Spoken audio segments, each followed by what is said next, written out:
Baik, kita mulakan kuliah ataupun ceramah malam ini sedikit sebanyak mengenai ilmu usul tafsir. Bila berbicara mengenai Al-Quran, sesungguhnya Al-Quran ini dibahagikan kepada 4 pembahagian.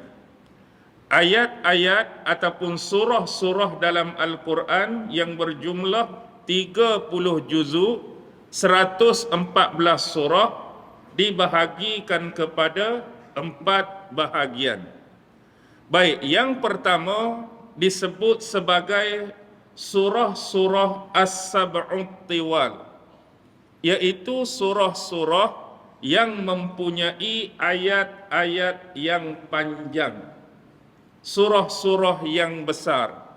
Berapa jumlah dia? Ada 7. Sebab tu disebut As-Sab'ut Tiwal, 7 surah yang mempunyai ayat-ayat yang panjang. Di mana kedudukan dia? Hadut depan dalam awal Al-Quran itulah. Contoh surah Al-Baqarah ada 286 ayat. Ada surah Ali Imran 200 ayat. Ada surah An-Nisa 176 ayat. Ada surah Al-Ma'idah 120 ayat. Ada surah Al-An'am 165 ayat. Ada surah Al-A'raf 206 ayat. Dan ada surah At-Taubah yang juga disebut Al-Bara'ah 129 ayat. Ini adalah surah-surah yang disebut As-Sab'ut Tiwal. Pembahagian Al-Quran yang kedua ialah disebut surah-surah Al-Mi'in ataupun Al-Mi'un. Bentuk dia macam mana? Mana-mana surah yang mempunyai ayat yang jumlah ayatnya 100 atau 100 lebih atau lebih banyak lagi. Contoh, ada 11 ayat lebih kurang. Bukan 11 ayat, 11 surah. Antara yang disebutkan oleh ulama-ulama Al-Mi'in ataupun Al-Mi'un ni adalah surah-surah seperti nama-nama Nabi dan Rasul. Contoh surah Yunus, contoh surah Hud, contoh surah Yusuf, surah An-Nahlu, surah lebah tu, surah Al-Isra, surah Al-Kahfi, surah Taha, surah Al-Anbiya, surah Al-Mu'minun, surah Asy-Syu'ara dan surah As-Saffat. Ini adalah 11 surah yang dikategorikan termasuk dalam surah-surah Al-Mi'in ataupun Al-Mi'un.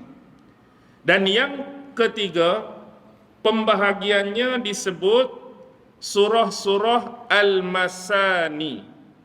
Kenapa dinamakan Al-Masani? Dia kerana surah-surah ini mempunyai bilangan ayat yang kurang daripada 100 ayat.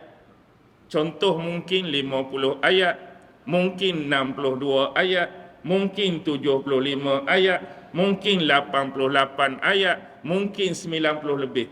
Tapi jumlah ayat dia tidak sampai kepada 100 dan melebihi 100 ayat. Disebut Al-Masani. Kerana apa? Kerana kebanyakan daripada surah-surah Al-Masani ini adalah pengulangan semula kisah-kisah yang pernah disebutkan di dalam surah-surah yang awal. Contoh, kebanyakan dalam surah awal menyebut kisah Nabi-Nabi dan Rasul. Dia cerita pasal Nabi Musa, dia cerita pasal Nabi Hud, dia cerita pasal Nabi Nuh, dia cerita pasal Nabi Saleh, dia cerita pasal Nabi Ibrahim dan Nabi-Nabi yang lain.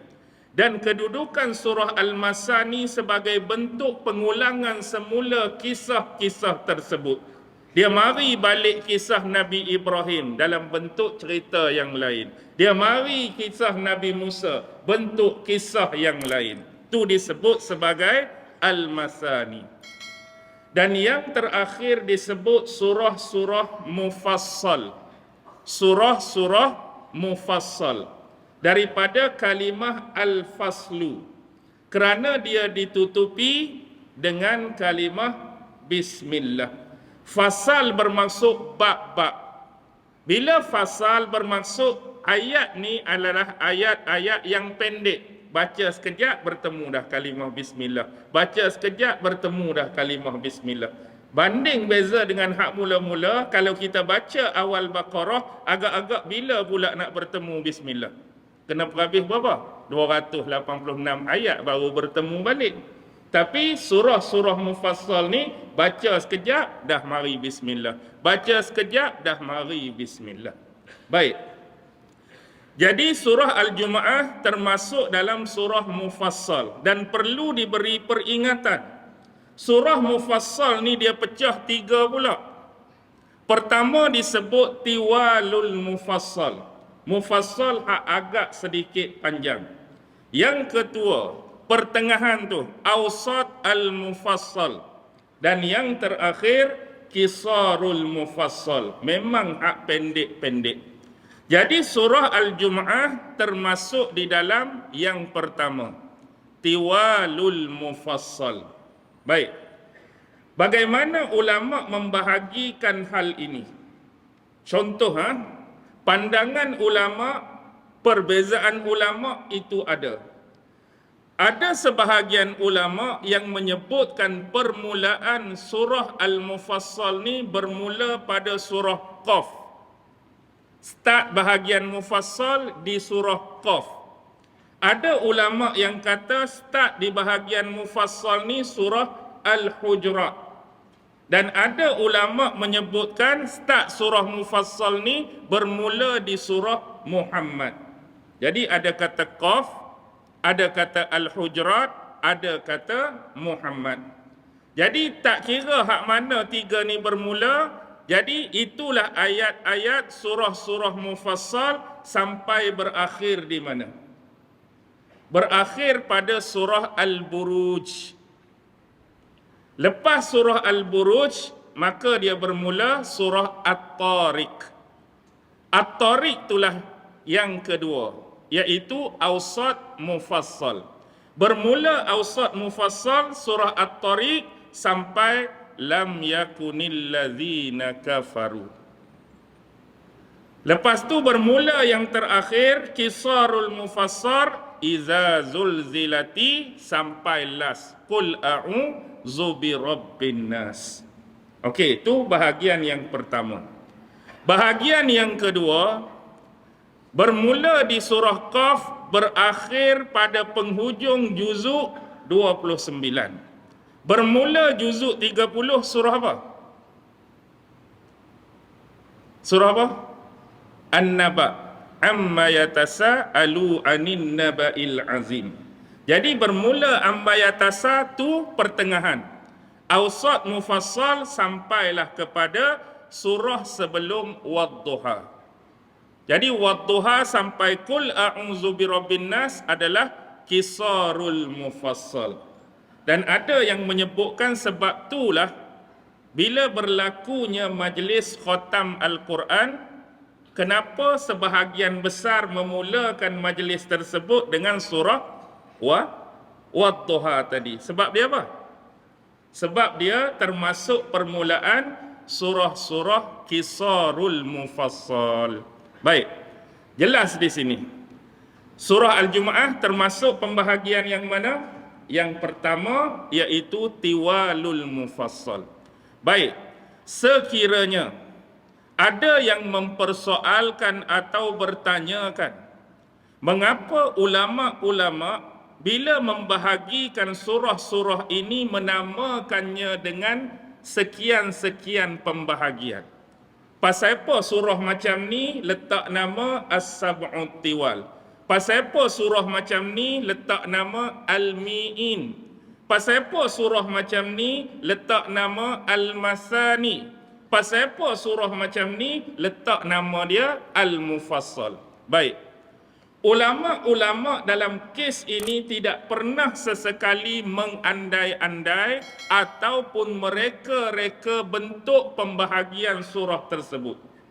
Tetapi berdasarkan kepada sebuah hadis, yang mana hadis ini pernah diriwayatkan oleh salah seorang sahabat Nabi yang bernama Wasilah bin Al-Asqa radhiyallahu taala anhu, yang mana beliau pernah mendengar Rasulullah sallallahu alaihi wasallam bersabda, sesungguhnya aku telah diberikan as-sab'ut tiwal. Nabi kata, Nabi yang sebut, aku telah diberikan as-sab'ut tiwal yang menyamai kedudukan kitab Taurat, dan aku diberikan Al-Mi'in yang menyamai kedudukan kitab Zabur, dan aku dikurniakan Al-Masani yang menyamai kedudukan kitab Injil, dan aku dilebihkan dengan surah-surah mufassal. Jadi ada penisbahan terhadap hadis Rasulullah ini dalam konteks nak berikan pembahagian kepada surah-surah tadi. Hadis ini ada di dalam Musnad Imam Ahmad, pendiri dan pengasas mazhab Hambali. Cuba cari dalam Musnad Imam Ahmad, hadis bernombor 16982. Dan Syekh Arnaud merujuk kepada Syekh Syu'ib Arnaud, seorang ulama besar yang hebat dan pakar di dalam bidang hadis, mengatakan bahawa sanad hadis ini adalah hasan sahih. Maksudnya hadis ni diterima pakai. Baik, tu yang pertama. Yang kedua, surah Al-Jumu'ah juga sering disebut sebagai surah-surah yang kembar. Surah kembar. Pasal apa surah kembar? Kerana di hujung-hujung Al-Quran ini ada 10 surah. Ada 10 surah yang mana 10 surah ini membicarakan tentang dua tema yang besar dan penting. Pertama ialah tema jihad, yang kedua ialah tema infak. Satu jihad, satu infak. Apa dia 10 surah tersebut? 10 surah tersebut bermula pada surah yang ke-57 sampai surah 66. Jadi ada 10 surah. Surah 57 tu bermula di mana? Surah yang menjadi surah paling last dalam juzuk 27. Surah paling last juzuk 27 adalah surah besi, surah Al-Hadid. Surah Al-Hadid ni nombor 1 yang mempunyai 29 ayat. Surah yang kedua, dia berturutan 10 surah ni. Jadi surah yang ke-58 bermula juzuk 28 adalah surah Al-Mujadilah, ada 22 ayat. Kemudian yang ketiga, surah Al-Hasyr, ada 24 ayat. Kemudian yang keempat, ada surah Al-Mumtahanah, ada 13 ayat. Kemudian surah As-Saff, ada 14 ayat. Kemudian yang keenam, ni, hak kita duk baca ni lah. Surah apa? Surah Al-Jumu'ah, ada 11 ayat. Selepas tu Al-Munafiqun, ada 11 ayat. Kemudian At-Taghabun, ada 18 ayat. Kemudian dia mari surah At-Talaq, ada 12 ayat. Kemudian At-Tahrim pun ada 12 ayat. Jadi itulah 10 surah yang dikenali sebagai surah-surah yang kembar. Baik, cara susunan dia mengikut tema macam mana? Contoh, surah pertama tadi surah apa? Al-Hadid. Al-Hadid Allah sebut dalam surah tu dua-dua. Jihad, infak. Mujadilah, jihad sahaja.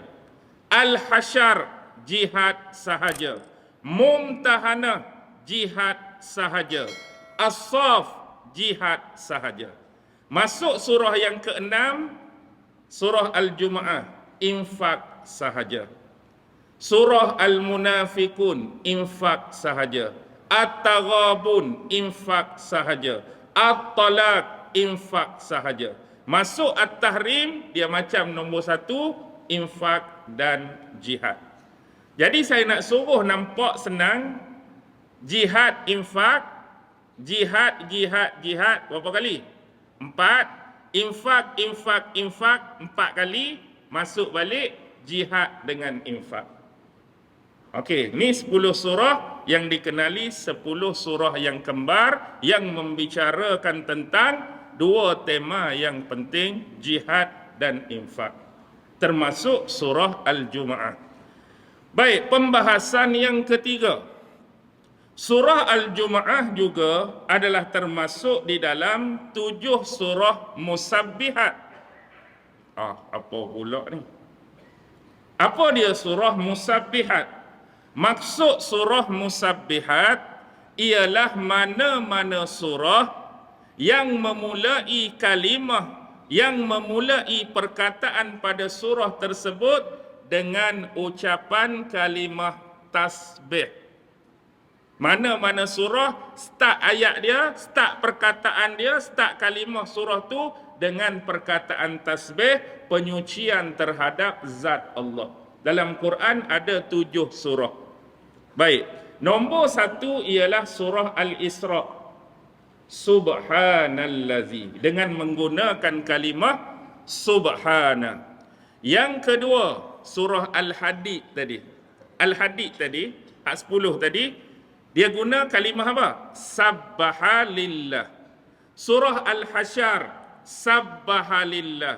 Surah As-Saff, sabbaha lillah. Tapi bermula surah Al-Jumu'ah, yusabbihu lillah. Kita baca tadi. Surah At-Taghabun, yusabbihu lillah. Dah ada berapa?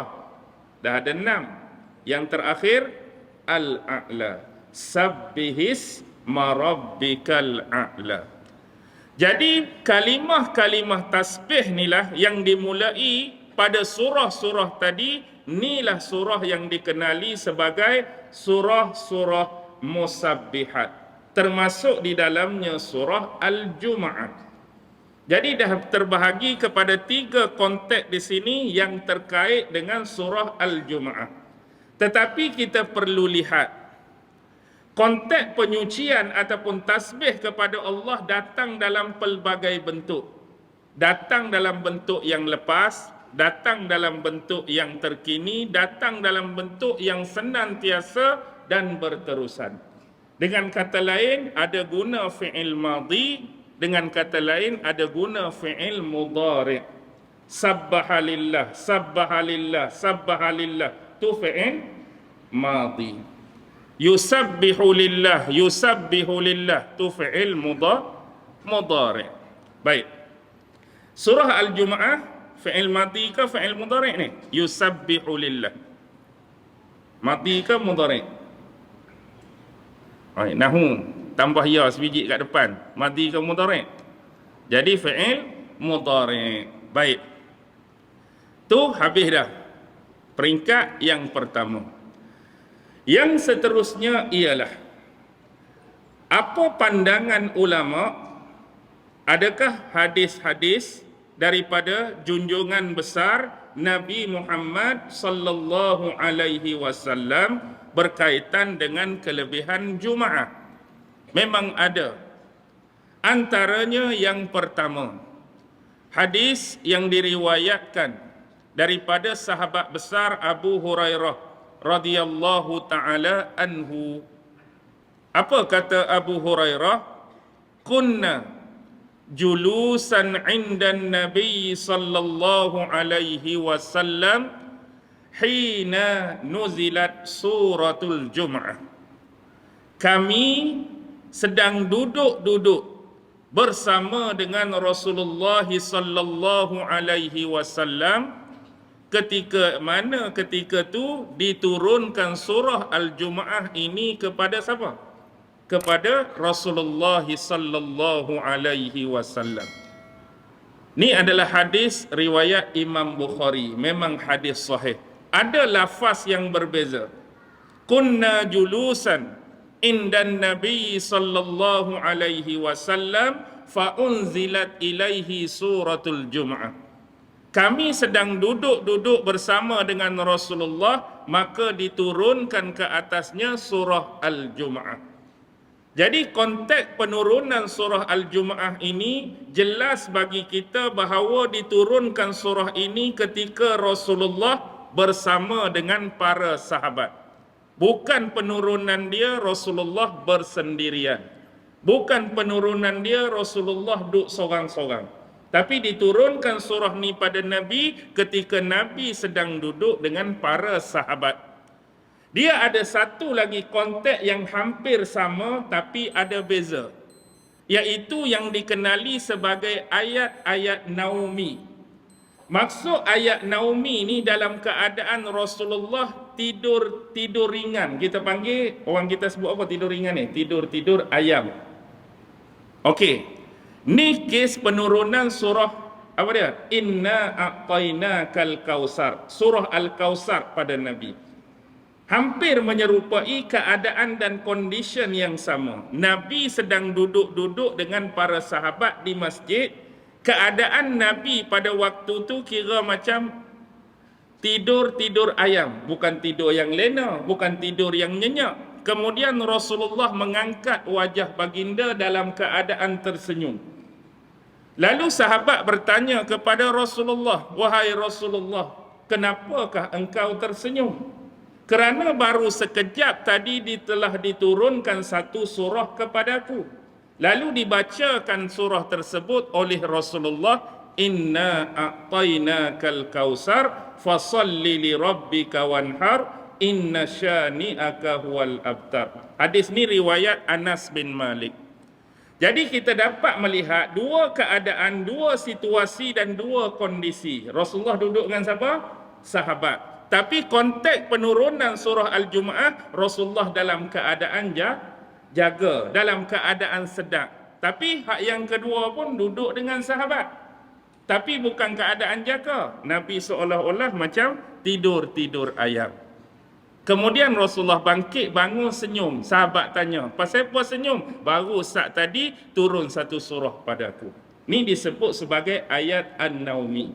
Dia beza dengan ayat Firashi. Hatu memang nak tidur sungguh. Duduk atas bantai sungguh. Duduk atas tilam sungguh. Memang niat nak tidur, ada bentuk ayat demikian. Tu beza Firashi dengan Naumi. Baik. Ada hadis lain? Ada. Riwayat daripada dua sahabat besar, sepupu Nabi Abdullah ibnu Abbas dan sahabat tadi Abu Hurairah radhiyallahu taala anhuma. Baik, apa kata Abdullah ibnu Abbas, apa kata Abu Hurairah? Anna Rasulullah sallallahu alaihi wasallam kana yaqra'u fi salatil jum'ah bi surah Al-Jumu'ah wal munafiqin. Hadis ni riwayat Imam Muslim, hadis sahih. Dua sahabat ni meriwayatkan adalah Rasulullah sallallahu alaihi wasallam baginda selalu membacakan di dalam solat Jumaat dua surah ni. Satu surah Al-Jumu'ah, yang kedua surah selepasnya dalam Quran iaitu surah Munafiqin. Ini menunjukkan kepada kita pernah berlaku dalam sejarah bila tiba hari Jumaat dan Rasulullah menjadi imam bagi solat Jumaat, ada ketika, ada masa-masa tertentu bila Rasulullah ni jadi imam mengimami solat Jumaat, baginda membacakan dua surah ni dalam solat tu. Rakaat yang pertama baca surah Al-Jumu'ah, dan rakaat yang kedua baca surah Al-Munafiqin. Bukanlah nak menafikan setiap kali Jumaat Rasulullah baca dua surah ni, dah. Semayang Jumaat lain ada Rasulullah baca surah lain, tapi selalu dibaca oleh Nabi. Apa kehebatan dua surah ni? Surah ni dua-dua adalah Madaniyah, turun di Madinah. Surah Al-Jumu'ah di sebaliknya Allah menceritakan tentang penolakan golongan-golongan Yahudi yang berada di Madinah terhadap kenabian dan kerasulan Muhammad sallallahu alaihi wasallam. Dalam surah Al-Jumu'ah tersirat Allah nak cerita pasal Yahudi. Dan surah Al-Munafiq Allah nak cerita pasal munafik. Dua golongan ni lah yang paling banyak menentang Rasulullah di Madinah. Berbeza penentangan terhadap Rasulullah di Mekah cuma ada satu sisi, ada satu side. Siapa yang selalu lawan Nabi di Mekah? Pembesar-pembesar, bangsawan-bangsawan, golongan-golongan elit Mekah yang dikenali musyrikin Mekah. Satu saja. Bila mari ke Madinah ada dua sisi, two side. Satu golongan Yahudi, tak kiralah Quraizah, tak kiralah Bani Nadir, tak kiralah Bani Qainuqa, dan satu lagi ialah golongan yang berpura-pura masuk Islam. Golongan munafik. Baik. Hadis yang ketiga juga diriwayatkan oleh Abu Hurairah. Apa kata Abu Hurairah? Aku mendengar Rasulullah sallallahu alaihi wasallam bersabda, khairu yaumin tala'at alaihi syams yaumul jum'ati. Sebaik-baik hari yang terbit padanya sinaran pancaran cahaya matahari adalah hari Jumaat. Bukan kata selain hari Jumaat matahari tak terbit, tak. Selain hari Jumaat cahaya matahari tak keluar, tak. Tiap-tiap hari matahari terbit, tiap-tiap hari matahari keluar cahaya. Cuma nak habaq sebaik-baik hari yang terbit matahari padanya adalah hari Jumaat. Nak menunjukkan fadilah, kelebihan, keistimewaan yang Allah bagi pada satu hari yang dinamakan hari Jumaat. Rasulullah menyambung sabdanya pasal apa? Fihi khuliqa Adam. Nombor satu. Kerana pada hari Jumaat Allah Subhanahu wa taala telah menciptakan Nabi Allah Adam alaihi salam. Allah create, Allah buat, Allah cipta Nabi Adam dulu pada hari Jumaat. Yang kedua, wa fihi udkhilal jannah. Setelah Allah mencipta Nabi Adam telah dimasukkan oleh Allah ke dalam syurganya juga pada hari yang sama, hari Jumaat. Maksud hari sama tu nak menunjuk hari Jumaat, bukan hari tu buat, hari tu juga masuk, tak. Takut orang tak erti nak beza. Maksud hari sama tu merujuk hari Jumaat. Bukan kata hari ni saya buat botol ni hari Jumaat, hari ni juga saya isi ayat. Hari ni juga tak. Jumaat lain, hari ni Jumaat lain.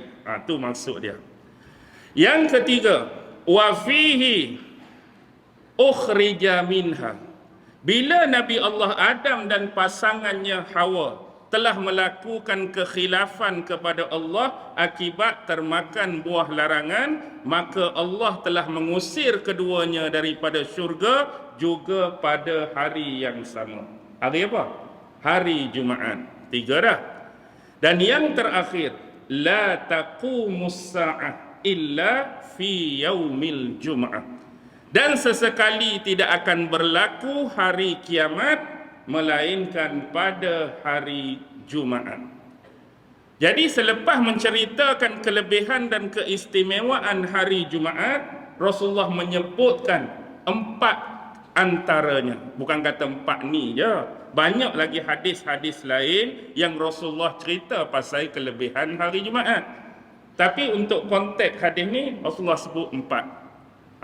Cuba bilang 4 ni. Apa dia? Jangan tak ingat dah berapa sat-sat kan. Hari dibuat Adam, hari Adam masuk syurga, hari Adam dan Hawa dikeluarkan dari syurga, tak akan berlaku kiamat melainkan pada hari Jumaat. Dan ada yang menambah di penghujungnya, nahnu al-akhirun al-awwalun. Kami ini adalah satu umat akhirun, umat yang akhir. Siapa yang jadi umat Nabi Muhammad, dia umat yang akhir, dialah umat akhir zaman. Tapi al-awwalun, walaupun dia umat yang terakhir, inilah umat di hadapan Allah besok di padang mahsyar, umat yang pertama akan dimasukkan oleh Allah ke dalam syurga berbanding dengan umat-umat yang lain. Baik, ni juga adalah hadis sahih riwayat Imam Muslim. Baik, sekurang-kurangnya kita ada 3 hadis dalam konteks malam ni lah, membicarakan tentang kelebihan hari Jumaat. Okey, tu baru pembukaan, tu baru muqaddimah. Ni baru kita nak start ni.